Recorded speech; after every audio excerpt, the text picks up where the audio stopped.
Good evening, ladies and gentlemen, boys and girls. We're going to learn the mimer of Hachodesh from 40 years ago.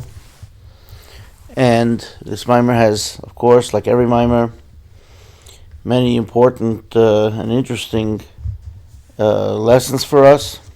Gives us strength and energy, inspiration. Additionally, we'll try to add in some of the things that we have to look at in terms of when it was said and the context. The fourth of the special Torah readings in the proximity of Purim and Pesach is Hachodesh, which speaks about the mitzvah of setting up the Jewish calendar by the lunar cycle with two witnesses citing the new moon, and the mitzvah that was given to the Jewish people through Moses in Egypt before they left Egypt, and that would set up the Passover offering, etc. Hachodesh Hazeh. So this new moon, which also means month, even in English the same word as month and has the word moon in it, is the head of the months. It's the first month for all of the months of the year. And we know the specific lessons taught to us and brought to us by our Rebbe, our leaders from generation to after generation, through the Mamorim of the Rebbe Rashab, whose yahrzeit is the 2nd of Nissan, which is in proximity always to Parshas Chodesh. The base Nissan Shechal b'Motzei Shabbos Chodesh, in the year when this was said 40 years ago, which of course we have that power and potency of 40 years. That year, the yahrzeit of the Rebbe Rashab was on Motzei Shabbos. So it was in 1985. It was on Rosh Chodesh Nissan. And this year, of course, it would be a day later, so it'll be on Sunday night. Because from now, Motzei Shabbos in the year, Motzei Shabbos, right after Shabbos, is always connected with the last part of Shabbos. Interesting, in the mimer that the Rebbe said 60 years ago on Parshas Chodesh, the Rebbe actually mentions that idea that the last part of Shabbos, which is called Raivin, the Chol Raivin, actually brings to that leads immediately into the mundane part of the week. And that's what we say after Shabbos, Al Tira Avdei Yaakov, don't be afraid to get involved in the nitty-gritty and take the inspiration from Shabbos and join the week. That's from the Maimer of Tov Shin Chofei. Now let's continue here. Mehashonim Tov Reish Ayin Ches v'Tov Reish Ayin Tes, and the Rebbe Rashab and his Mamorim of the year of 5678 and 5679, corresponding to 1918 and 1919. Mahu, which was the year before the passing, 1919 was the year before the passing of the Rebbe Rashab. Mahu inyan shechedesh Nissan hu hadishon l'chodesh hashana. What's this whole idea that we say that Nissan is the first month of the year? We know that the head of the year, Rosh Hashanah, as we know it, is on the first day of the month, Rosh Chodesh of Tishrei. Specifically, so the month of Tishrei is the head of all the year. Chodesh Hashanah, the months of the year, Shavuos Hashanah, the weeks of the year, V'Meis Hashanah, the days of the year. So what does it say here in this verse?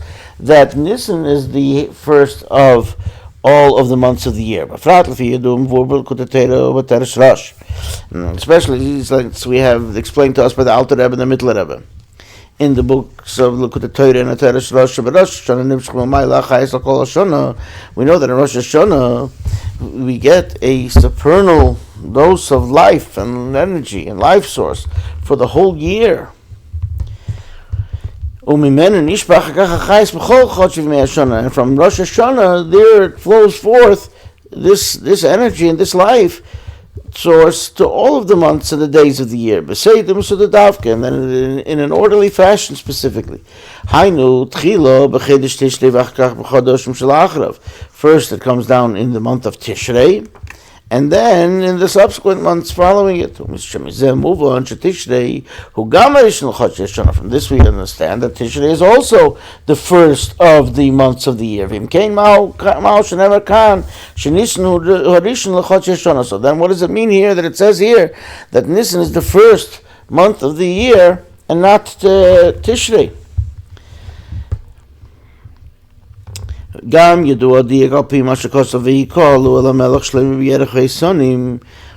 know that the Rebbe Rashab also mentions this, that we have the verse, we actually read this in the Haftorah on Sukkot. We have this in the Haftorah, but it's from Kings, from Menachem Aleph, 1 Kings, chapter 8. So it says we read from this chapter both in the beginning of Sukkot and we read it also on Shmini Atzeres. They gathered to the King Solomon b'Yerech Eisonim in the month of Eisonim. Now there's a discussion, and the verse itself translates the word of the month called Eisonim, Hu Hachodesh Hazeh. That's the 7th month. Now Eisonim, the actual translation is firm, strong, because it's old, it's lasting. So the Targum of Yonis ben Oziel explains that Atikaya Havekarya Yarche Kadmo, that the older ones called this the first month. So that's why it's called Yerech Eisonim. Eisonim is strong. Pirish Atikaya Hainu Lifnei Matan Torah. The older ones, that's before the Torah was given. Shezekel Gam Lifnei Yitzias Mitzrayim, before the Exodus from Egypt. Sharei Yitzias Mitzrayim Yeschol Matan Torah, because the Exodus was the beginning of the Torah giving. Like when Moses met God the first time at the burning bush, it was at Mount Sinai. It says when you'll take out the nation from Egypt, they will serve God on this mountain. From this we understand that the beginning of receiving the Torah is the Exodus from Egypt. So the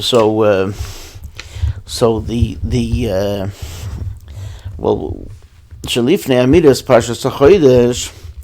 So before God gave the mitzvah of when you see the new moon and you'll set the month, so before that whole thing that we read, they used to call Tishrei the first month. But now it is the 7th month.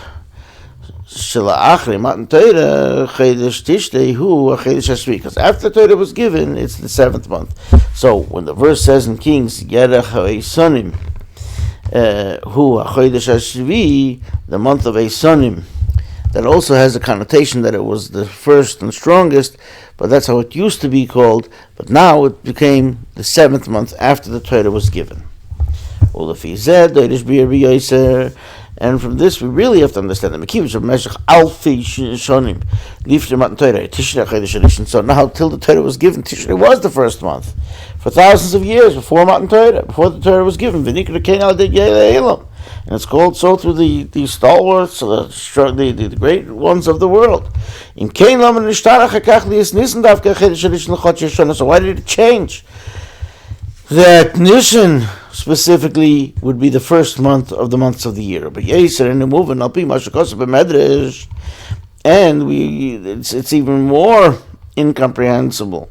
According to what the Mendel says, immediately after God chose to create the world, after He created it, He immediately set up the heads of the month and the years. There was time. Time came in a specific order, in an orderly fashion.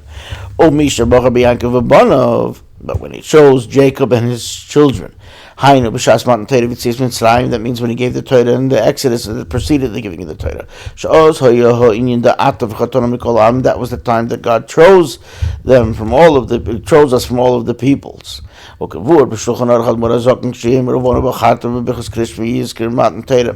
We see in a daily basis when we say, before we say the Shema, the second blessing, we say Uvana v'charta, and in us you chose. You have to think about that. When was that? And what is that a reference to? You're supposed to think about the giving of the Torah. That's just the Rebbe brings this as a side piece, that daily in the davening we mention this idea. We mention it also more than once. So from that time, when God shows us, He set up for them, He instituted the month of redemption, Chodesh Nissan, that it's the month of Nissan, Now, God already created the world with the idea of the head of the month. That happened earlier. Vishonim, and the heads of the year. So what happened then? So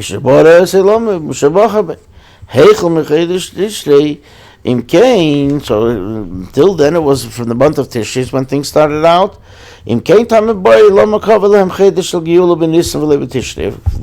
so, we really have to understand, why did He choose for them that the month of redemption should be Nissan and not Tishrei?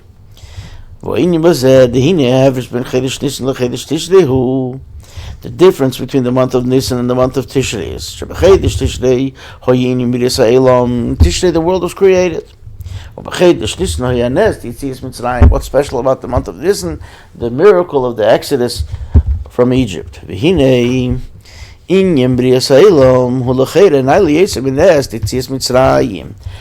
this is a very interesting thing. Sometimes it's explained that Yetzias Mitzrayim, the Exodus, is a greater miracle than creation, and that's why it's referred to. And here, the Rebbe is actually going to speak about the other way of looking at it, that creation is a greater miracle than the Exodus from Egypt. So, the creation of the world is loftier than the miracle of the Exodus from Egypt. When the world is created, it's what we say in Latin, ex nihilo, something out of nothing. But the miracle of the Exodus from Egypt is something out of something. There was already something existing, and there was a change in how the existence of those things had to be.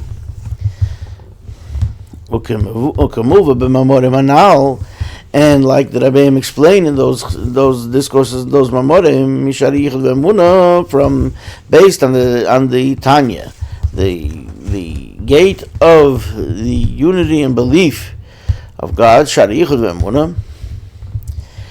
second part of Tanya,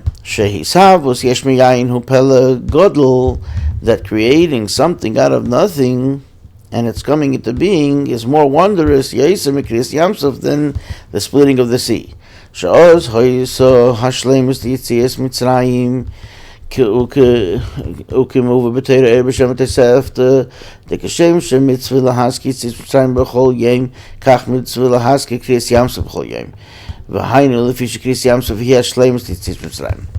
the splitting of the sea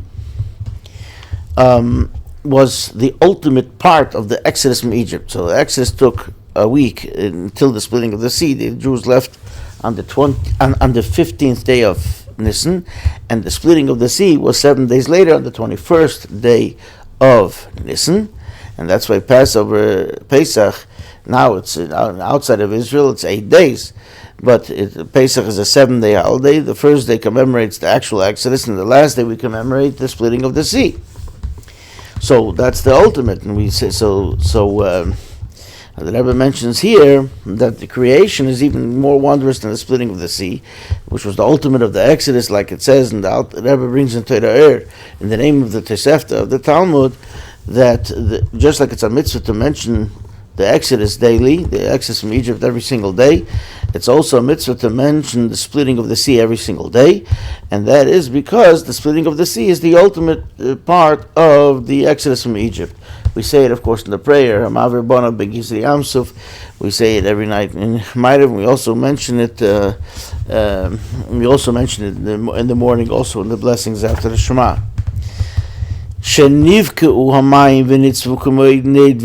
What was the miracle?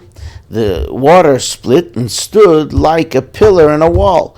Kikriyas Yamsuf Hi Yesh Miyesh Bilvad. So creation is bigger. Why? Because the splitting of the sea is just changing the formula to something that already exists, or changing its rules, but it's already existing. You're just changing around how it works. The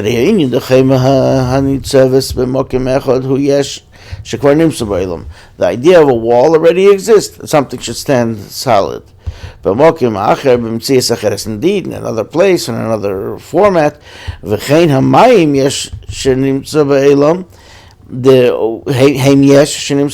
water also already exists. So what was the miracle? The water shouldn't be flowing, but it should stand like a pillar, etc. So it is a miracle, but it's a miracle from existing substances. But the creation of the world, heaven and earth, is something out of nothing. There's nothing there. And it's actually a wondrous thing. Actually, we're coming from Parshas in this year, the Parshas Chachodesh and Parshas Pekudei, and there the Alter Rebbe also explains in the Likutei Torah that the whole idea of God creating something out of nothing is something that we really can't even comprehend. We can only understand that He did it. But how? This is not something that we can even comprehend on any level. It's just not something that we can even relate to in a practical sense. Even though we're created in His image, and we could think, but we can't create in our mind. We can't make something out of nothing. We could only understand things that are already there. I don't want to digress too much, but it's directly connected to what the Rebbe is saying here. So.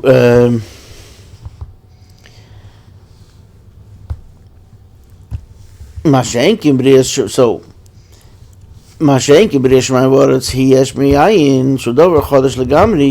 something created, something out of nothing is a completely a new thing.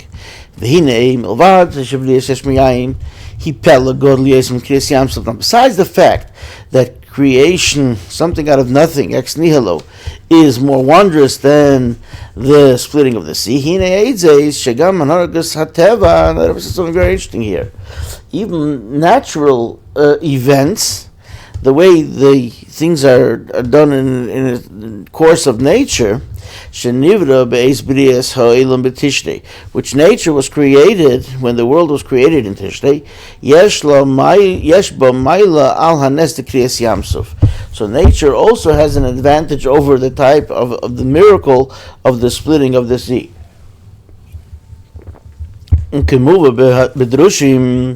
Like it says in the Mamorim Dover B'Shem Amre B'Shem Hachodesh. And the Mamorim quote he was maybe a medieval scholar. The name of the sefer here, it says the Rebbe mentions that the Mamorim also quote, because it's something to say when you say something in the name of the one who said it. The Pirkei Avos says it brings redemption. So the Mamorim bring it in the name of the B'Shem Hachodesh, the name of the Akedah. It's commonly known as the book is called Hachodesh Yitzchak, and wouldn't you know that a book called Hachodesh Yitzchak was of course authored by somebody called Yitzchak. His name was Rebbe Yitzchak Rebbe Moshe Armo.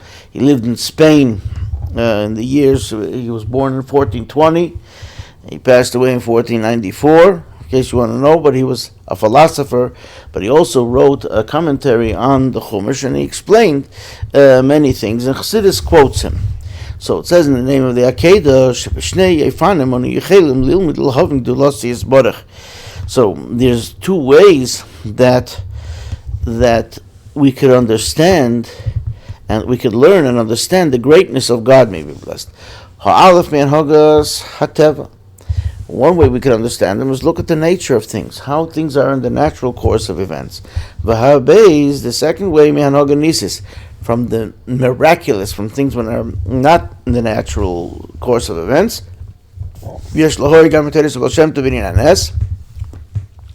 And we could also comment from the teaching of the Baal Shem Tov regarding miracles, ala teva nikra nes. The first time something comes to being in nature, then it's a miracle. Achakach nas a teva gamkin. But then it becomes natural. We see this occurrence happen so many times, so we say that's nature. But really the whole thing is a miracle. If a miracle happens more than once, then we already call it nature. Now the Rebbe says, because this is tough, is talking about everything in the world, or it's talking about something that happens more often, whatever it is, the Rebbe says, however the explanation is, this is a quote that this is explained in the name of in the teaching of the Baal Shem Tov. So, but nature is also a miracle. The mere fact that it happens so often, so you're not impressed anymore, because the sun comes up every day, and whatever happens, and the rain, rains, and things grow, and then we think, it's everything normal. But it's really also a miracle. It reveals the greatness of the Creator. From this we understand that there's also an advantage over the natural things, over miraculous way of doing things. There's a way that godliness is also revealed in the natural course of events specifically. And the way that Rabbi explained this in the Mamorim,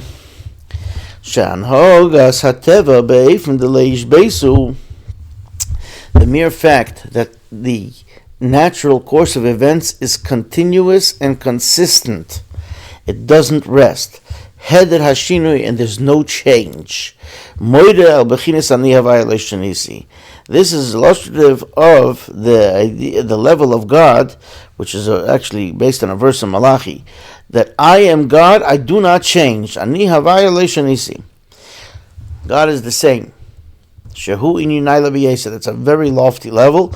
Tehine aperish b'mashakos of ani havaya leishanisi hu leidak she'en b'shina b'peil. The explanation of that I am God and I don't change, it's not just that he doesn't change actually so. There's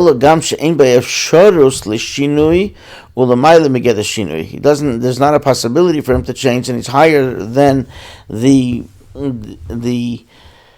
shall we say definition of change, or the rules of change, and the limitations of change. Shenikra Ein Sof. That's why God is called without any end. Now, there might be some of the sharp people here might be thinking, wait a minute, you can't limit God to anything, and here you just limited him to not being able to change. So it really is a lengthy discussion, but suffice it to say that would be something that he would already have created to want to change. In other words, it's a little bit like a cousin of the question, could God create a rock that's so heavy that he can't pick it up? The answer is yes, and that he can pick it up, and that you're not going to understand it properly, because he's God and we're limited. So we're limited in our comprehension and understanding, but in essence, God is not changeable. God's essence is the same.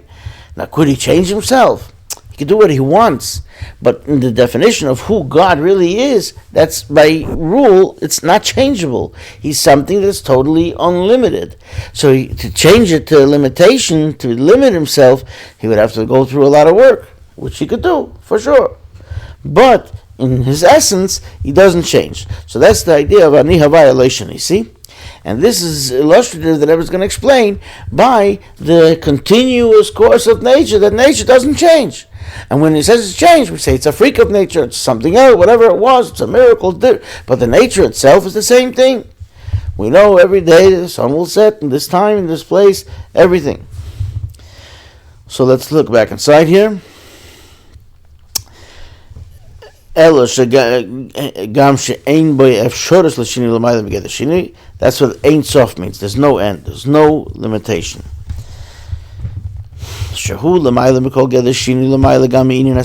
God is higher than all of these ideas that come along with creation. All the things that the definitions, limitations that we could think of are all a product of creation, of what God made. So therefore, he is unlimited, and therefore he's higher than any change. He's higher than the whole idea of the spheres, which are the different ways that God relates, but because those are all creation. A svira is this kindness, severity. So it's a definition. Therefore, it's used here. The word used here is a tzir, the way an illustration, and it refers to a certain change of being, the way that it is. It's not the same. They're different from each other. The 10 sfiras are 10 changes in a specific fashion. But the unlimited, there's no ending. In other words, that which God has called the Ein Sof is higher than all that. And the Rebbe will talk about the Rambam here, and I want to just point out for a moment that the Maimer was said less than 2 weeks before the first siyum of learning the Rambam the first time, when the Rebbe instituted the campaign to study 3 chapters of Maimonides of the Rambam every single day. So it started after Pesach in 5744, and it finished before Pesach on the 11th of Nissan, 5745. So this is set in Rosh Chodesh, which is 11 days before the Siyum, but people were already getting ready for the first Siyum, etc. And talking about the Rambam, and here the Rebbe is bringing the Rambam in the Maimer. And he brings both from the beginning of the Maimer and the end of the Maimer, which is just interesting to point out the historical perspective of when the Maimer was said, and where we are. We also just started recently, the 30th of Shvat. We finished and we started on the 1st of Adar, which is, not even a month ago. We started the Rambam again. So the Rebbe says that, quoting the Rambam, we see when the Rambam is explaining about how we know about God, what brings about the love of God. So,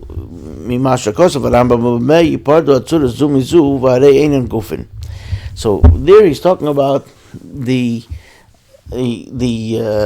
celestial beings and creatures and different things, those that are more material and less material, etc., etc. He says you have to know this to understand the greatness of God, to know about God, and to increase your love of God, etc. So in talking about this, the Rambam says, with what are these illustrations separated from each other, one from the other? They are not bodies, they're not physical. So how are they separated? Because they're not the same in whatever existence it is that they have. Each one of them, one is lower than the next. So one is more godly and more profound, and one is less profound, even though it's not in the physical sense of the body. When there's different levels, even in spiritual matters, that is illustrative of a change in level. So the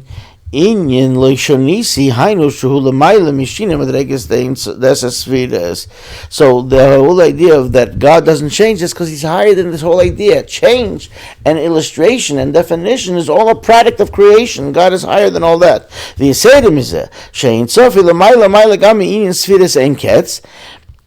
Ein Sof is higher than the idea of the spheres, which are also really in an infinite sense the way God made it, because it's pertaining to God who is infinite. But that's all part of the way of creation that God introduced with creation.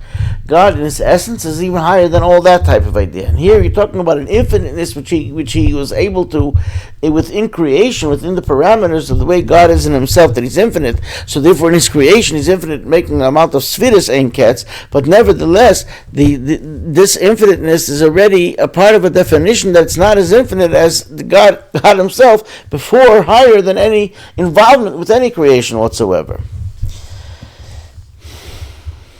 Dehine Yadua Maimer Rabbi Azok Ksav Yad Reb Pinchasal. So we know the explanation of the Alter Rebbe, the manuscript of Reb Pinchas, of blessed memory. In this Maimer he says, Lo yesh misper l'sfiras.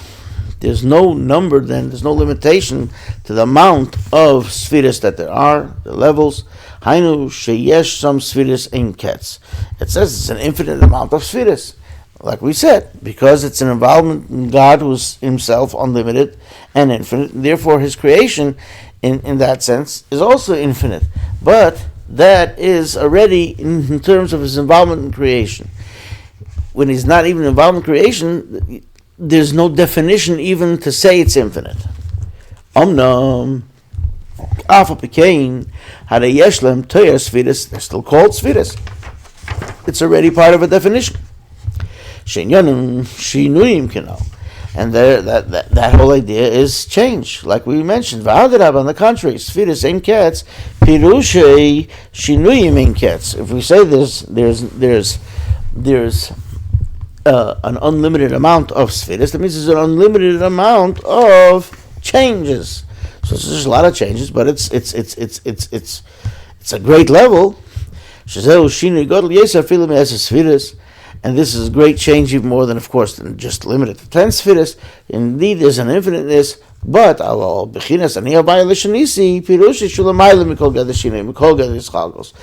the level of where we say God doesn't change, the explanation is that he's higher than any limitation of any change and any limitation of being divided up. Therefore he's called the one of simplicity, the simplest one. Is even higher than that. He is the idea of what we call yochid, means the one and only, which is higher than just the idea of one. Because when you say one, he's number two, follows along. But if there's a one and only, there's only a singular, then there's only exists one, not one that relates to number two, etc. The Yesed Al-Kain, more than that, he's even higher than being defined as one, the one and only. Because if you say he's the one and only, then you say maybe there's something else. No, he's the one and only. So that also allows for the possibility of to be another way. He wouldn't be the one and only. But in the supernal realms, even that limitation is not possible. We can move on to Parshas we can understand in the simplest manner and the intellectual capacity of even a simple person. Alpi Marshall Misvara Sichlis, if we take an analogy of saying an intellectual, a logical idea, you don't say it's only one. It's not. It doesn't go into the category of numbers or the one and only. You can and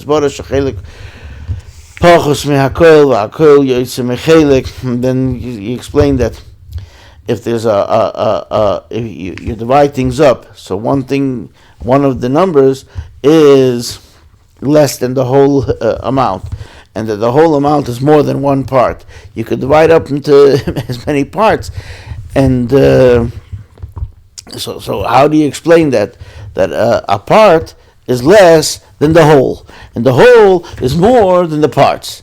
You explain that it's not a question of a number, it's a question of an idea. And you can't say it's only one and only. There's a cloud. This is not in the same terms at all. We can also understand supernally that God being not changed at all is higher than even the description of him being the one and only. That's the whole advantage of the idea of the natural course of events that never rests and it's continuous and constant. This illustrates that idea. There's no change. From this you can understand the greatness of the Creator to the extent of I am God. They don't change, because that's how God created the world. It doesn't change. It stays and it continuously goes. And God is in the highest level of that. So now what do we need miracles for if everything is so wonderful with the regular way of things? But we understand from the words of the book of the Akedah that we mentioned earlier, just like there's an advantage in grasping godliness in the way the natural things are run. It's also an advantage we can understand the greatness of God from the miraculous occurrence. Each one has something that the other one doesn't have in our understanding of godliness. The advantage of the natural course of the world that's within nature, the nature of the world itself.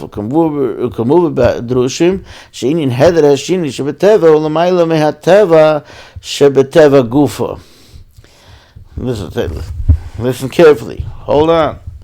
That the idea that in nature nothing changes, that in and of itself is a supernatural thing. That nature shouldn't change is higher than the nature which is within nature itself. The Rebbe explains this elsewhere too. Like it says in the Jerusalemite Talmud, this is the content and the results of heaven and earth when they were created. They're just as strong now like the day that they were created.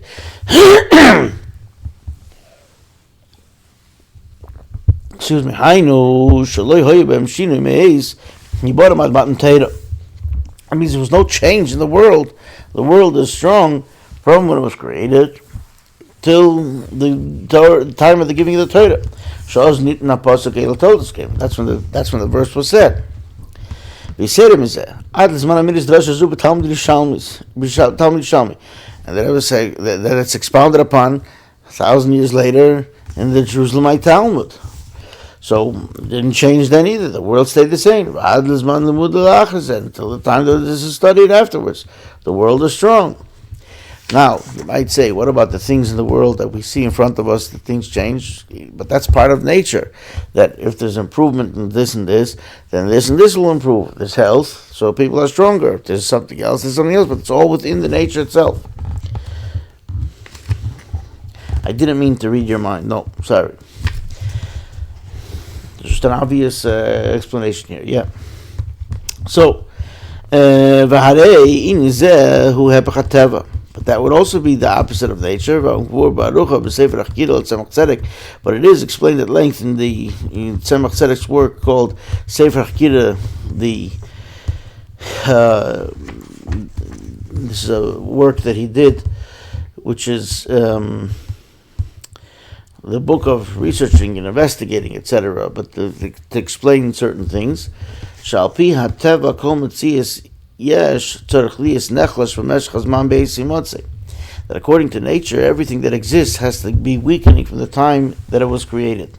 Actually, the Rambam says that everything from when it's created is hoylech v'nifsed. It also gets weaker and weaker. But that's the point is, we'll get to it in a minute. The fact that it doesn't change is because that's in emulating the strength of God who created it, that I am God, that I didn't change. So there's a certain strengthening aspect and certain solidity of a lasting power. Because God doesn't have a change. So I don't think there's a contradiction here, because in essence it would weaken, but I guess also within the period of time it stays strong. And additionally, the Creator made it, even though things, part of within nature itself, things of course don't last forever. Everything, but everything as it with photosynthesis, etc. Everything is part of everything else, so it's really all there all the time. Because and move on, Shemailas Hanhogativis, he had the Rashini Beteva Veilamatzme. But what is the advantage of the natural course of events? It's that there's nothing, that it doesn't change within nature, within the world itself. But when something is miraculous, that's the exact opposite completely. A miracle means that it changes. The natural order of events should be like this, and by definition it changes. Shidud hamaroches beteva. The word that Rebbe uses here, this word shidud means, and it depends on the context that the word is used. So for instance, robbers are called Shoidedim, because they changed the regular course of events. It also means to shake or to make something not the way it was. So therefore, like we said, the course of events should be that you have your possessions. And here, somebody robbed you, they took you, they changed. So it means to change it, to shake it up.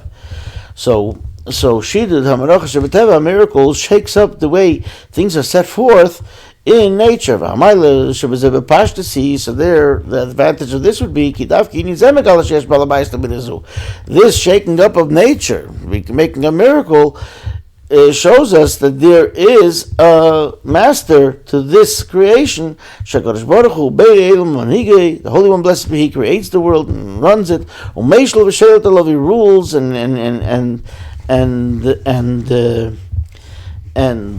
governs and over this world. He could change it. It's His world. So a miracle illustrates that. Now here the Rebbe gets into the Rambam more, like we mentioned earlier. We can explain this also according to what the Rambam explains in his book, in the Yad HaChazaka. Actually, here in Ha'or 32 it says that they had the siyum in a few days later, several days later. In the beginning of the book, he writes that you have to know that there's a first existence. To know this, you have to just contemplate deeply in the existence of the world and the nature of the world. Like it says, how abundant are your deeds and how great are your deeds, how what you have done. And this is the wonders of the world. Help us understand the Creator of the world.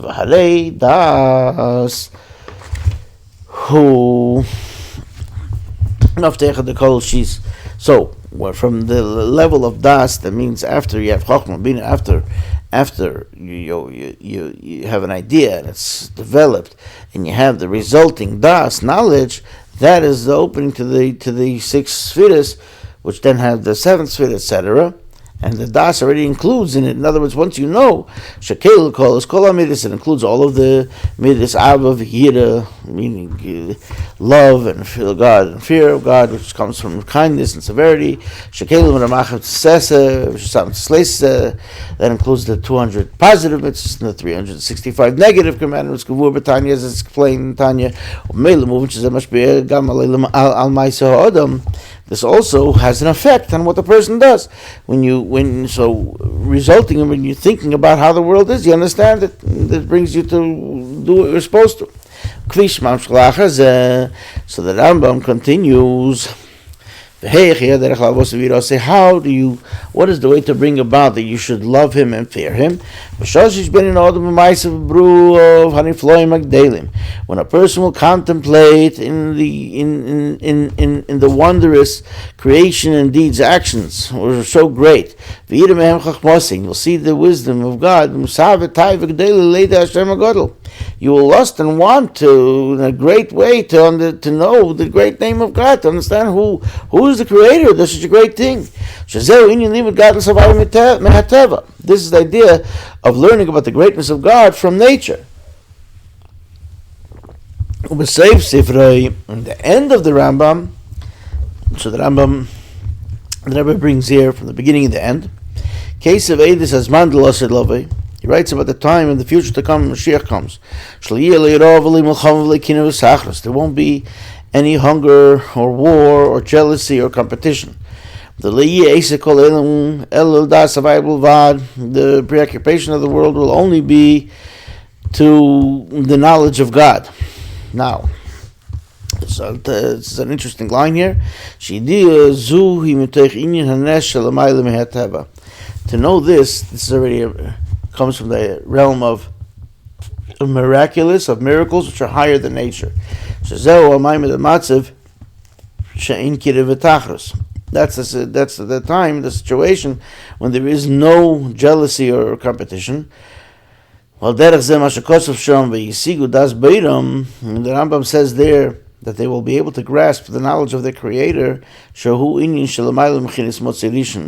that's even higher than the idea of the first existence. Meaning the Rambam starts the work by saying it's a mitzvah to know that there's a first creation. But then, if you can get to the next level of after thinking so much about God, this goal is something only that's possible when Mashiach comes, to be able to grasp with your knowledge, the knowledge of God, the idea of that there won't be any jealousy and there won't be competition, because people will be on a plane which is higher than that, which is much higher than this. Ladas asavaya bolvad, so v'yasigu das b'inam, to know the knowledge of God means they'll grasp this knowledge of the Creator. That's a higher level than just knowing about God, but it'll be what God knows, and we'll have that as part of what we are able to grasp. So the Rebbe says here that that's higher than the idea of Matzah Rishon, what you have to think about as the first existence, to even the mitzvah of knowledge of God.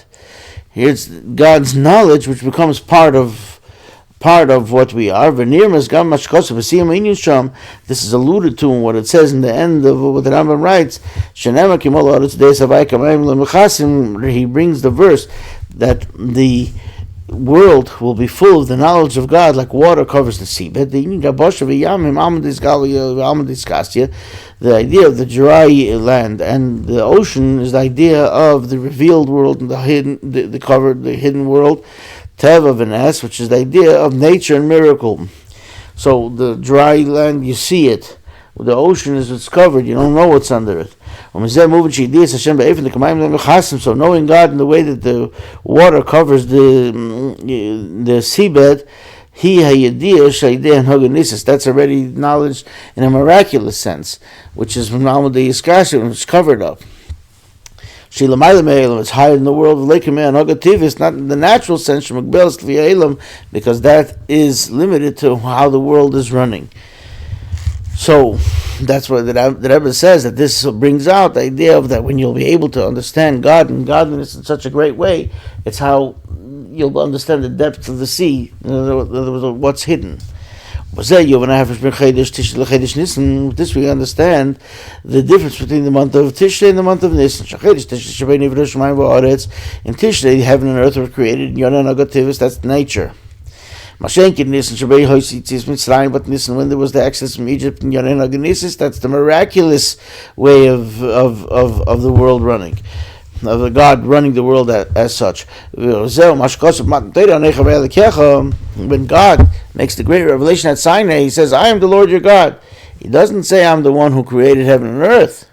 What does He say? He says, "Asher Mitzrayim, who has taken you out of Egypt, from the land of Egypt." It doesn't say He created heaven and earth. Because if I say I'm the one who created heaven and earth, that means I created and I run the world in a natural sense. But the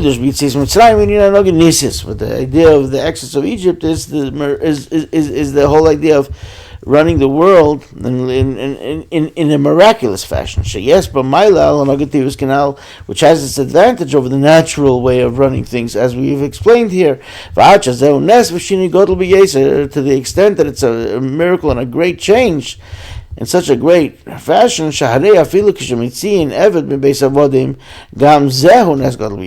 someone takes out a servant, a slave from the house of slavery, there's also a very big miracle. Now we're talking about a whole nation, a whole people who was in the land of Egypt, in the house of slavery. This was a great descension for them, and it was a whole people. The excess of this was a great miracle, a vast miracle. Both these things are alluded to in the names of these months. The Tishrei, who Asis Yoshar. The name of the month Tishrei has the same letters as Yoshar, which means upright, straight. Elishin Taisva is tough, but the letter tough is also added to it. As explained elsewhere, that Rebbe doesn't go into it over here, and we will follow that lead. But it has the letters of Yoshar, so that means straight, meaning natural. Tamidim Kesidram. In serving God, this represents the way tzaddikim serve God in day to day, natural course events. Every day, everyone's perfect, everything's the same. This is the righteous way of serving God. And this is alluded to by the offerings that are brought. Every single day there's a special offering. The Korban Tomid, in an orderly fashion. Morning, afternoon. This is the way one conducts himself, the way God made the person upright. And since God, like it says in Koheles, it says, the world I put into their heart. This whole idea is it comes from the person who's in the world and into the whole world. The conducting of the world should be in a natural sense and without any changes. The month of Nissan, that word, the name of the month, comes from the word for miracle, nes. Nisim, miracles, vadlim nisim, miracles of miracles, merubas bebeis nunin kidis mesechles brachas, like the Gemara in Brachas says. This is alluded to with the fact that it says the word. It's not just the word Nisan has two nuns in it. So there's the nun at the beginning of the word, and the long nun at the end of the word, and which alludes to miracles. One of the things it speaks about is that, for instance, with the beginning of the outset in Egypt, when Moses and Aaron came, and Aaron had the miracle with the staff that turned to the snake, and then the snake ate the other. They made the Egyptian magicians also made their staff turn into a snake, and but then Aaron swallowed what swallowed. It turned first back into a staff, and the staff swallowed the snakes. So there was a miracle within a miracle. It's not that his snake even swallowed the snakes, but his staff swallowed the snakes. There's also a miracle within miracles. That's the idea of nisei, nisim, and then, of course, that's not the only one. There's miracles within miracles.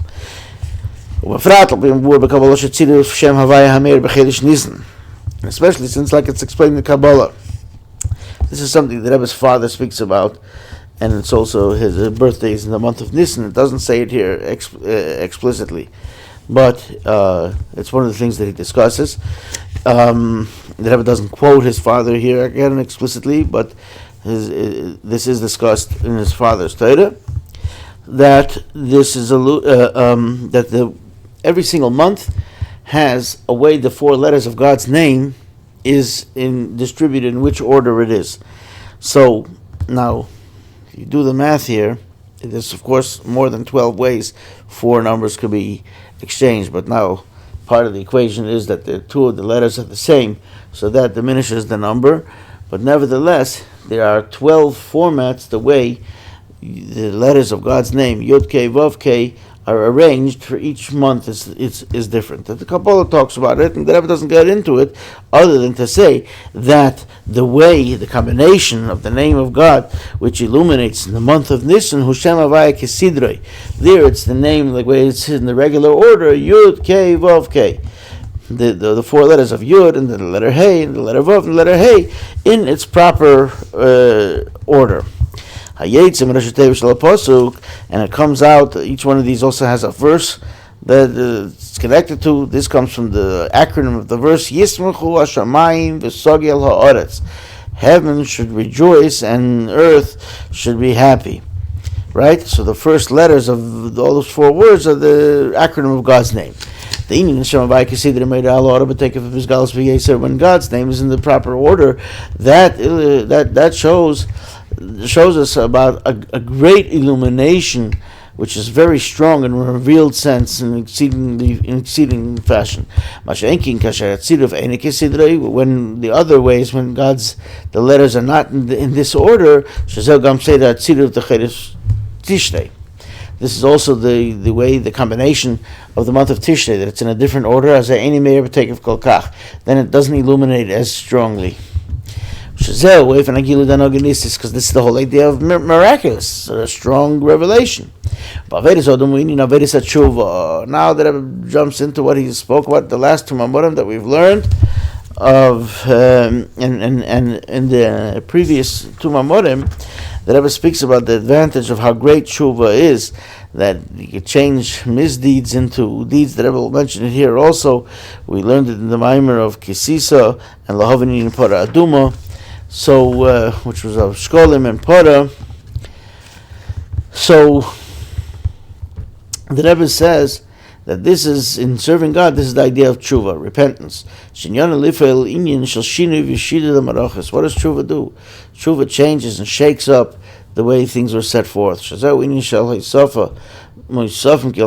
is already an addition, an increase, different than what it was. It would be like the Korban Musaf, the additional offering. So there's the avodah of tzaddikim, the way tzaddikim serve, and that of the Baal Tshuva. Now that Rebbe mentioned this, the other Mamorim too. But tzaddikim also have their idea of tshuva. The primary part of tshuva is not specifically over a sin. Tzaddikim also have the idea of tshuva. Then, like it says, that in the Zohar, that Mashiach will come to make the tzaddikim do tshuva, because tshuva also means to make the soul return higher and higher to God, and since God is infinite, the soul can keep on growing. That's called tshuva, and it's something which is called tshuva ilah, the supernal fashion of tshuva. The regular tshuva, which we have to focus on, is tshuva tator, to rectify, etc. So this is this whole idea that Hachodesh, now it became that the first month became Nissan, but till before then, the older generations, the forefathers, and those before Matan Torah, they called Tishrei the first month, right? Yerach HaEsanim. But now Yerach HaEsanim became the 7th month. Because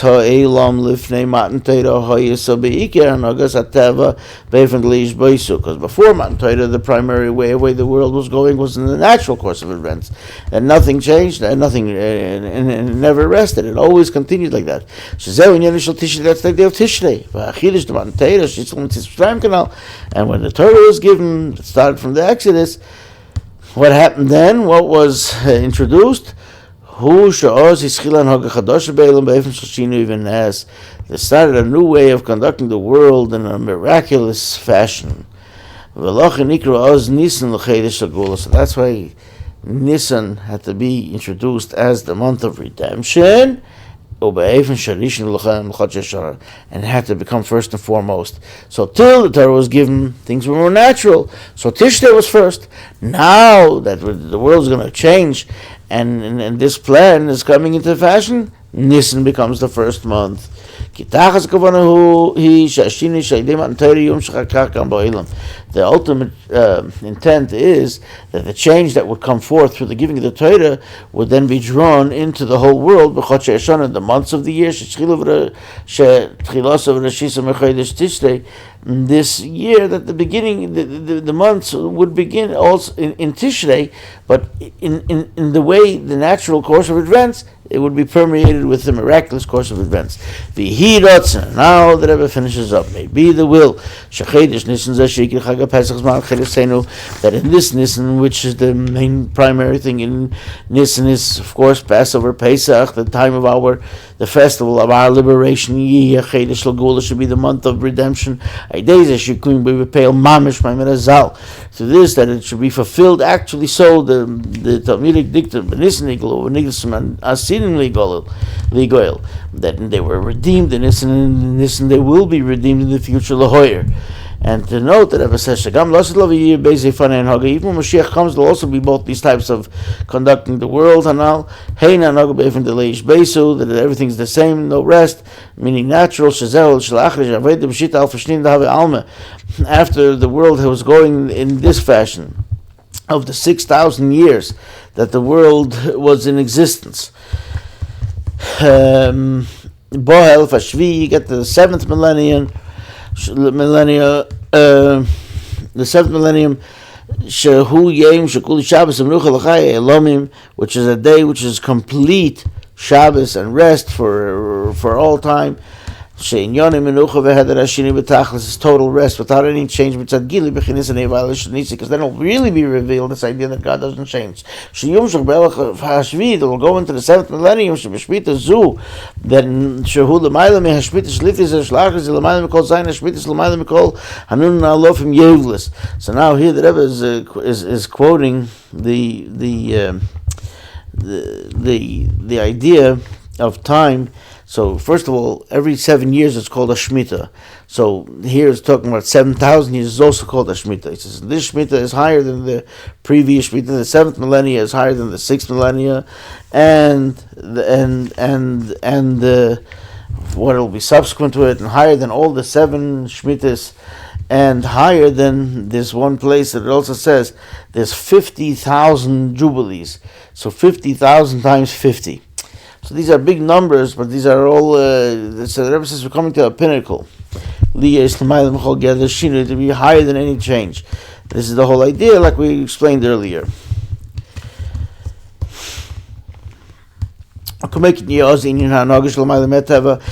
will be natural, there will also be supernatural. Like it says in the Talmud that the sages and the students, the wise students who study Torah have no rest in the world to come, as it says, they'll go from strength to strength. So Inyan Heder Menucha, that's the negation, no rest. Inyan Hashini, that's changed, because